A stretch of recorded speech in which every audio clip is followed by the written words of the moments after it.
বরিশাল বিভাগে বাংলাদেশ জাতীয়তাবাদী দল বিএনপির মনোনীত একমাত্র নারী প্রার্থী ঝালকাঠি ২ সংসদীয় এলাকা থেকে বিপুল ভোটে নির্বাচিত হয়েছেন। ত্রয়োদশ জাতীয় সংসদ নির্বাচনে বাংলাদেশ জাতীয়তাবাদী দল ২৩৭ আসনে প্রার্থী চূড়ান্ত করেছে বিএনপি।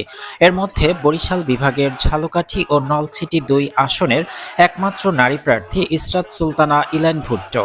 তিনি তার নিকটতম জামায়াত ইসলামের মনোনীত দাঁড়িপাল্লার প্রার্থী শেখ নিয়ামুল করিমকে হারিয়ে প্রায় ৪৬,০০০ বেশি ভোট পেয়ে বিপুল ভোটে নির্বাচিত হয়েছেন। নবনির্বাচিত সংসদ সদস্য ইসরাত সুলতানা ইলেন ভুট্টো তার প্রয়াত স্বামী সংসদ সদস্য আলহাজ জুলফিকার আলী ভুট্টোর কবর জিয়ারতের মাধ্যমে শুক্রবার দিনব্যাপী তার সংসদীয় এলাকা ঝালকাঠি নলছিটির গণমানুষের সাথে নির্বাচন পরবর্তী সৌজন্য সাক্ষাৎ করেন।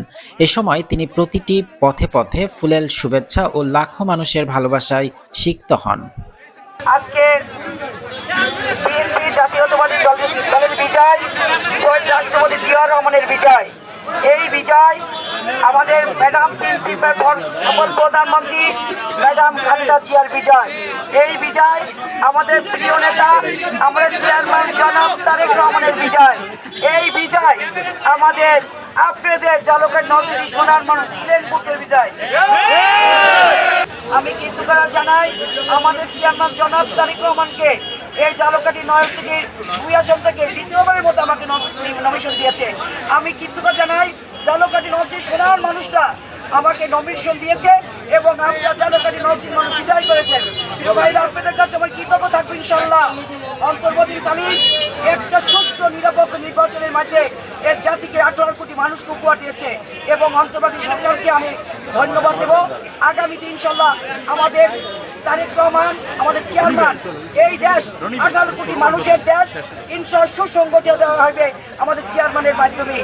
আপনারা ভাইরা, তোমাদের একটা কথা বলি, ইলেন ভুট্টো প্রতিহিংসা রাজনীতি করে না। যে যার দল করছে সেটা কথা না। কেউ আমাকে ভালোবাসছে, কেউ নান্নুরে, কেউ জেবাকে, কেউ সাদাতকে, সেইটা তো ভুলে যাবা, সহিংসতার মধ্যে যাবা না। তাহলে তার যার সেভাবে ভাই হাতে তুলে নেবো না বিচার।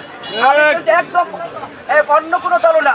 আমি এইটা একদম প্রশ্রয় দেবো না, আমি এইটাই করবো না। আমি শান্তিপ্রিয় মানুষ, আমি ঝালকাঠি নলছিটি শান্তি থাকবে।